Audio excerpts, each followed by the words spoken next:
contacting me from around the state and around the country, who were patients, who were people who had experiences where they had healing from their relationship with plant and fungal medicines. And I heard from one young man.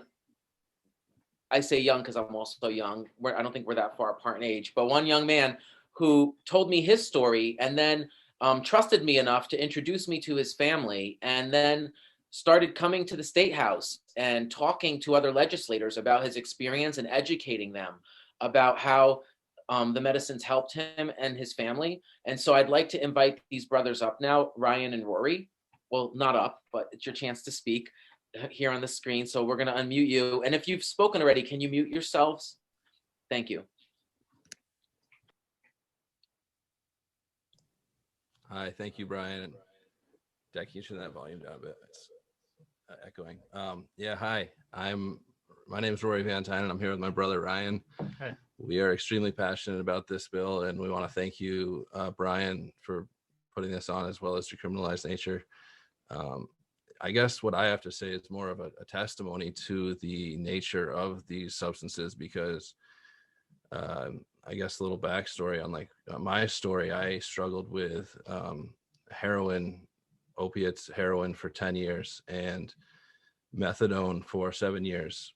And, 10 years, 7 years, it's a long time. Towards the end of that 10 years, it got pretty brutal. And I didn't have any, I had the hope that I would get clean from these substances was getting more narrow, and to the point where I didn't really believe it was ever going to happen.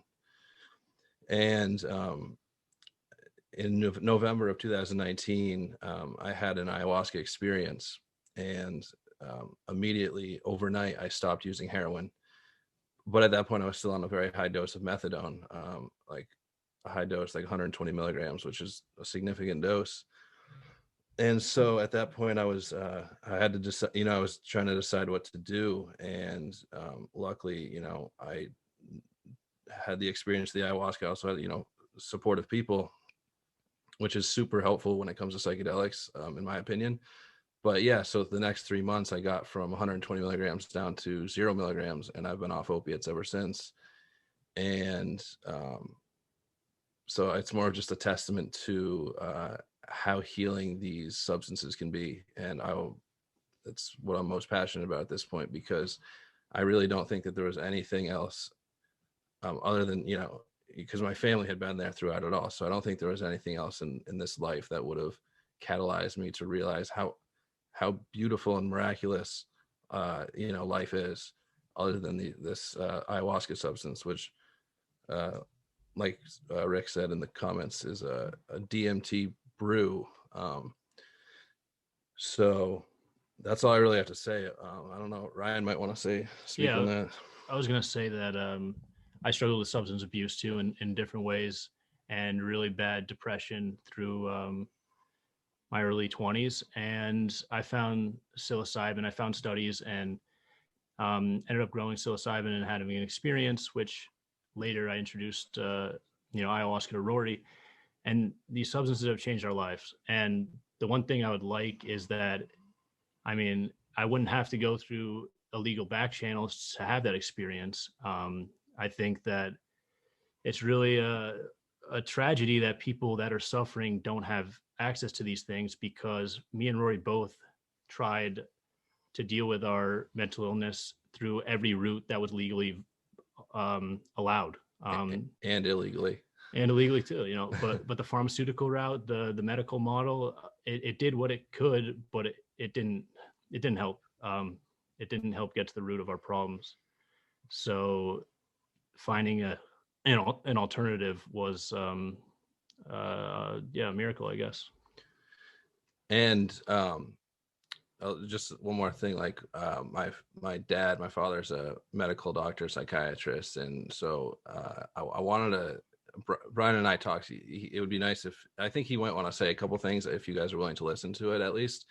He grew up with a very much different background than he. I don't think. I want him to speak on it. I don't think he was like very well educated on like plant medicines. Because he's a medical doctor, but he's, I think, seen a huge transformation. So I think he has testimony or something to say about it. So Dad, if you want to, or if Brian wants to unmute you, I think we said just about everything. Okay. I don't know. I guess I'm unmuted. I'm Craig Van Tynen. It's my wife, Carol. As Rory said, I'm a psychiatrist. My wife's a nurse practitioner in psychiatry. And I would just emphasize that the story Rory told in, a minute is 10 years of really difficult period of time for us, and included a lot of painful and very scary moments. And it was, what can I say? It's heartrending and demoralizing when you have to deal with that for so long. But I would say that the ayahuasca experience that Rory had was pretty miraculous by any stretch of the imagination. And it's really maintained its effect for a long time. My wife here is a very important part of that whole story. She's been huge. And I think we've learned a lot, both from the research, whether it's Roland Griffiths and Johns Hopkins or David Nutt Queen's College. There's a lot of research that's beginning to be very clear of how valuable it can be. And even knowing like Bill Wilson from the VA or from the AA was treated at the VA with LSD, and he really credited that with being very important with him getting off alcohol, and really wanted to make it available to AA groups throughout the country. The more you read, the more impressive it is.